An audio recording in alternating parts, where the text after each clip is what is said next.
Welcome back in PHP course. आज जो हमारा टॉपिक है सेशंस। आज हम सेशंस को डिटेल के साथ डिस्कस करेंगे कि सेशंस हम जो है उनको कैसे यूज़ करते हैं, कैसे सेशंस बना सकते हैं। तो सबसे पहले मैं आपको ये बता देता हूँ कि सेशंस होते क्या हैं। सब लोग मेरे पास ऑलरेडी ओपन है और नेक्स्ट फाइल मैंने बनाई अभी न्यू है, तो पिछले बार को मैंने रिमूव कर दिया। अभी जो सेशन है उसको बनाने के लिए आपको सेशन सबसे पहले मैं आपको बताता हूँ यूज़ कहाँ पे होते हैं। सेशन एक जो है ना फंक्शन है। जैसे हम PHP का टैग स्टार्ट करते हैं और एंड कर देते हैं, या फिर अभी हमने आज सेशन बनाने हैं तो उसके लिए क्या करते हैं, हम सिंपल पहले एक HTML का बना लेते हैं। HTML का मैंने पेज बना लिया सिंपल सा। तो इसके अंदर क्या करते हैं कि हम PHP का टैग स्टार्ट करते हैं। तो सेशन एक, अगर हम इस तरह सेशन लिखें सेशन, तो अगर हमने सेशन को बनाना है तो इस तरह से ना यूज़ होता है सेशन स्टार्ट। सेशन स्टार्ट इसमें क्या होता है कि आप जो है कोई भी किसी भी वैल्यू पे, या फिर कोई भी जहाँ पे अगर आपने कोई ऐसा फंक्शन जो कि आप खुद कर रहे हैं, यूज़र से आप वैल्यू ले रहे हैं, आप उस पर सेशन बनाना चाहते हैं कि वो एक्टिवेट हो जाए, तो वो बना सकते हैं। तो इसको जो सेशन को यूज़ करने के लिए आपको सबसे पहले सेशन स्टार्ट का जो है फंक्शन है इसका वो यूज़ करना होता है, और उसके ब्रैकेट सेशन स्टार्ट, इस तरह से इसको हम यूज़ करते हैं। तो ये सेशन स्टार्ट जो है इसको आप जो भी फाइल पे, जिस फाइल पे आप सेशन बनाते हैं उसको सबसे पहले आपको फाइल से सबसे ऊपर जो है ना, नीचे कोई जो है PHP का इसका जो है ना यूज़ नहीं करते, इसको सबसे ऊपर यूज़ करते हैं। यहाँ मैंने जो है ना इसको यूज़ करता हूँ सेशन स्टार्ट। ठीक है, अब हम इसमें जो है ना सेशन बनाएंगे आज। तो उसके लिए जो है आपको क्या करना है कि सबसे पहले मैं एक ना एग्जांपल बताऊंगा जो आपको सेशन के साथ। तो उसके लिए मुझे एक फॉर्म की ज़रूरत है। मैं ना फॉर्म बनाता हूँ, तो उसमें ना मैं कोई यूज़र से कोई भी इनपुट जो है लूँगा, तो वो क्या होगा, हमें आउटपुट मिलेगी एज अ सेशन। सेशन हम जो है ना आउटपुट बनाएंगे आज। तो उसके लिए क्या करते हैं कि फॉर्म बना लेते हैं एक फॉर्म। ठीक है, इस पे एक्शन देना है, not PHP method, method post होगा हमारा। और यहाँ पे हम इनपुट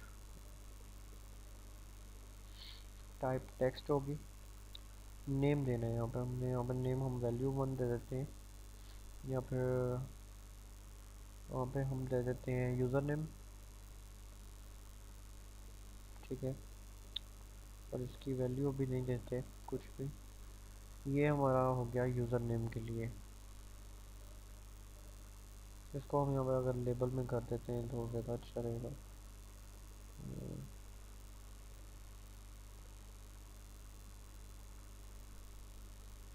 इसी तरह हम एक और बना लेते हैं ईमेल के लिए।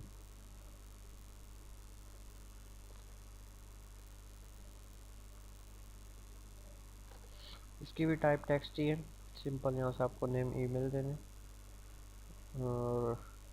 और इसमें जो है आपको बस अभी तो कुछ नहीं चाहिए, और एक सबमिट बटन रिक्वायर है। सबमिट बटन, इनपुट टाइप इसकी सबमिट होगी, नेम भी सबमिट ही रख देते हैं, और वैल्यू भी इसकी कौन सी है, सबमिट।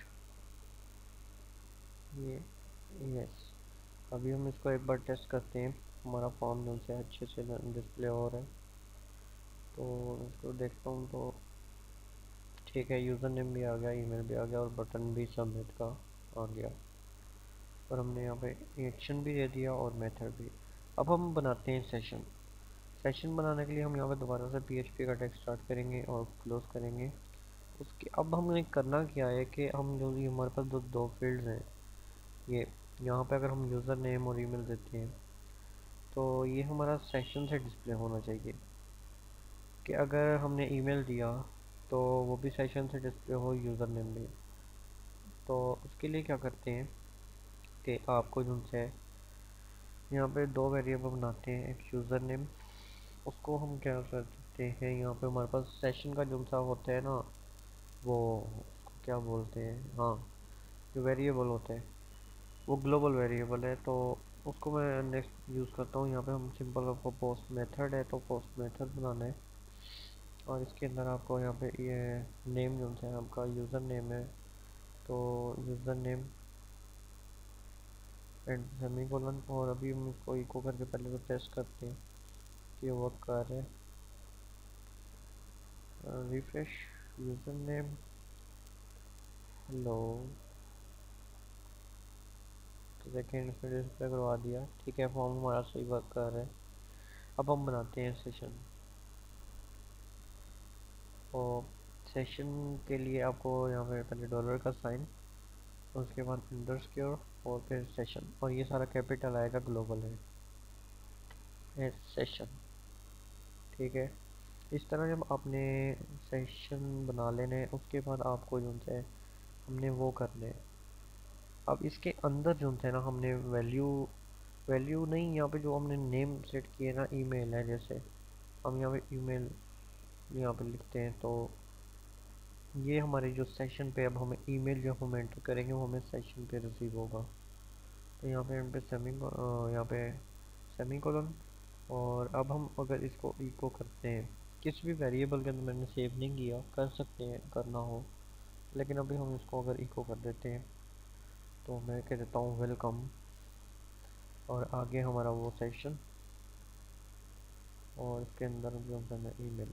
अगर ये इतना लंबा जो हमने लिखने की जरूरत नहीं पड़नी, अगर हम इसने वेरिएबल के अंदर सेव किया हो तो सिंपल आपको वेरिएबल दे दें। इसीलिए उनसे वेरिएबल के अंदर मैं वैल्यू स्टोर करवा लेता हूँ। अक्सर ही जो मेरे PHP के जो वीडियोस हैं उनके अंदर मैं अक्सर वेरिएबल्स के अंदर वैल्यू स्टोर करके तो ही वर्क किया है ऑलमोस्ट। तो अब हम इसको टेस्ट करते हैं तो क्या होगा। अनडिफाइंड इंडेक्स ईमेल नंबर 21 और नंबर 23, और इस पे कह रहा है एरर है। ठीक है, उस पर कोई मसला नहीं है, एरर आने दें हम। कोई यहाँ पे अगर मैं आईडी देता हूँ test@gmail.com, कोई भी आईडी दे दिया, सबमिट किया, नो वर्क नहीं कर रहा, इट्स बीन एरर है। ईमेल लाइन नंबर 21 और लाइन नंबर 23, 21 23 पे एरर क्या है, undefined index, undefined undefined email भी दिया हुआ है मैंने, सेशन भी दिया है, ईमेल।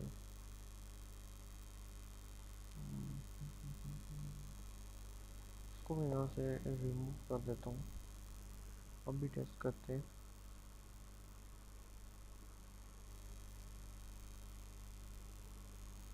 एक सेकंड में इसको रिफ्रेश कर देता हूँ।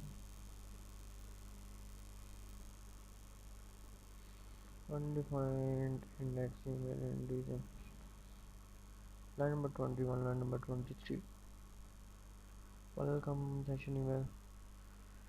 अच्छा, अगर हम इसको वो करते हैं ना, किसी वेरिएबल में सेव कर देते हैं, यहाँ पे ईमेल का वेरिएबल बना देते हैं।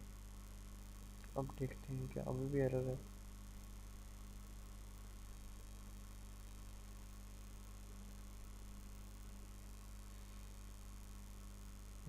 एरर चला गया है, लेकिन ब्लॉक करेगा, देखते हैं। नहीं, इको नहीं करवा रहा, एक एरर तो चला गया।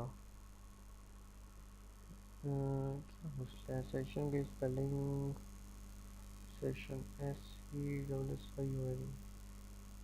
सेशन की स्पेलिंग भी ठीक है।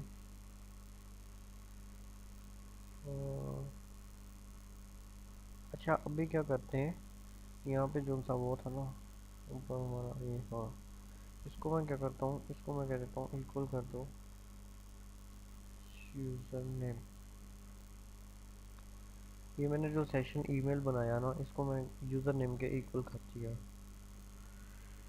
और यहाँ पे जो है मैं यहाँ पे भी जो है ईमेल ही रिसीव करता हूँ, यूज़र नेम नहीं मुझे चाहिए। फील्ड एम्प्टी है, ठीक है, हम उसको यूज़ नहीं करेंगे अभी।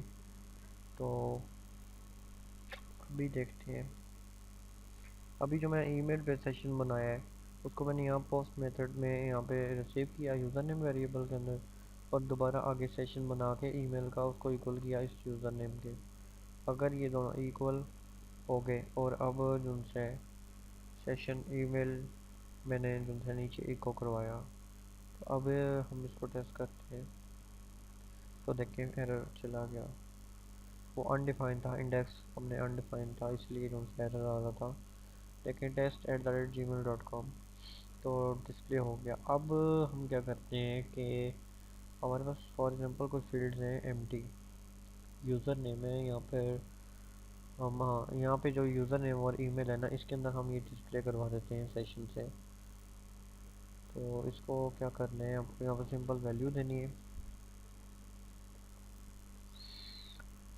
इसके अंदर PHP का टैग, वैल्यू के अंदर भी आप PHP का यहाँ पे टैग यूज़ कर सकते हैं। वैल्यू में अब क्या होगा कि आप जो भी ईमेल एंटर करेंगे वो ईमेल फील्ड के अंदर आ जाएगा। अगर आप कोई ऐसा फॉर्म बनाते हैं PHP के अंदर, मैं इसको यूज़ बता रहा हूँ आपको, कि अगर कोई आप ऐसा फॉर्म बना लेते हैं PHP के अंदर, उसकी काफ़ी फील्ड्स हैं, आपने एंटर की और एक फील्ड आपसे बाय मिस्टेक मिस हो गई या फिर आपने तो थोड़ा सा रॉन्ग उसमें टाइप कर दिया, तो आप क्या करते हैं सबमिट करवाते हैं। तो कुछ वेबसाइट्स ऐसी होती हैं कि आपको वो रीडायरेक्ट कर देती हैं उसी फॉर्म पे अगेन। सारी वैल्यूज़ उधर की उधर ही होती हैं, लेकिन जो आपने मिसिंग की होती है तो वो जो है सिंपल एम्प्टी होती है, बाकी सारी वैल्यू फील्ड्स होती हैं, फील्ड जितने भी हैं तो वो इसी तरह होती हैं सेशन से। तो अभी हम जो है उसको करते हैं कि देखते हैं कि किस तरह जो है ना किया होता है। तो हम अगर यहाँ पे इको करवा दें अपना इसी सेशन जो है इसका ग्लोबल वेरिएबल इस तरह, और इसके अंदर हम अगर ईमेल एंटर कर देते हैं यहाँ पे सेमी कोलन, अब हम देखते हैं तो क्या होगा। हम्म, तो ये जो फील्ड है ना, ये फिल हो जाएगी ईमेल से।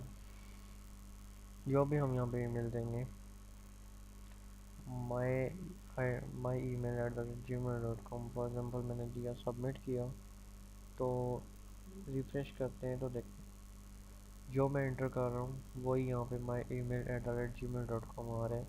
इसी तरह हम यहाँ पे यूज़र नेम के अंदर भी यही चीज़ फिल कर सकते हैं, हमारा जो पुराना होगा वही आएगा। अभी अगर मैं यहाँ से इंडेक्स को एक बार रिफ्रेश करता हूँ,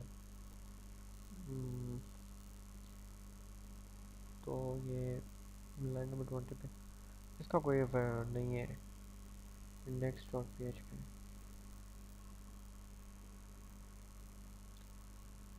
अभी अगर हम इसको देखते हैं ना, ईमेल दिया फिर से कोई test@gmail.com, सबमिट किया तो वर्क कर गया, ठीक है यहाँ पे नहीं आया। आप इसको, आप मैंने आपको पहले बताया कि अब अगर रीडायरेक्ट करवाती है कोई वेबसाइट आपको बैक फॉर्म पे, तो देखें अगर उसने रीडायरेक्ट करवाया तो एक दफ़ा पेज तो रिफ़्रेश होगा ना।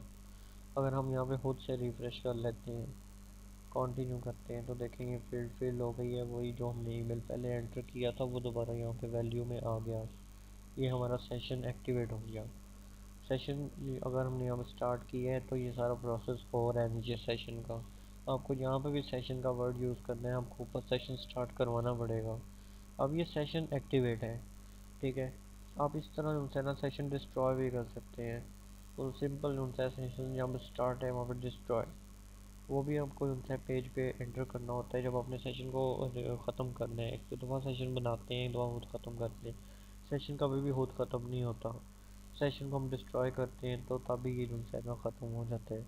आप जैसे लॉगिन और लॉग आउट का फंक्शन देखें तो लॉगिन पे भी सेशन बनता है, वहाँ पे सेशन स्टार्ट करते हैं आप लॉगिन पे, और लॉग आउट का हम जो है एक सिंपल पेज बनाएं तो उस पर सेशन जो है लॉग आउट होता है। तो वो फिर क्या होता है, हम उस पर जब क्लिक करते हैं तो उसके अंदर हमने सेशन डिस्ट्रॉय का बनाया होता है फंक्शन, तो वो एक्टिवेट हो जाता है और हमारा सेशन ख़त्म हो जाता है।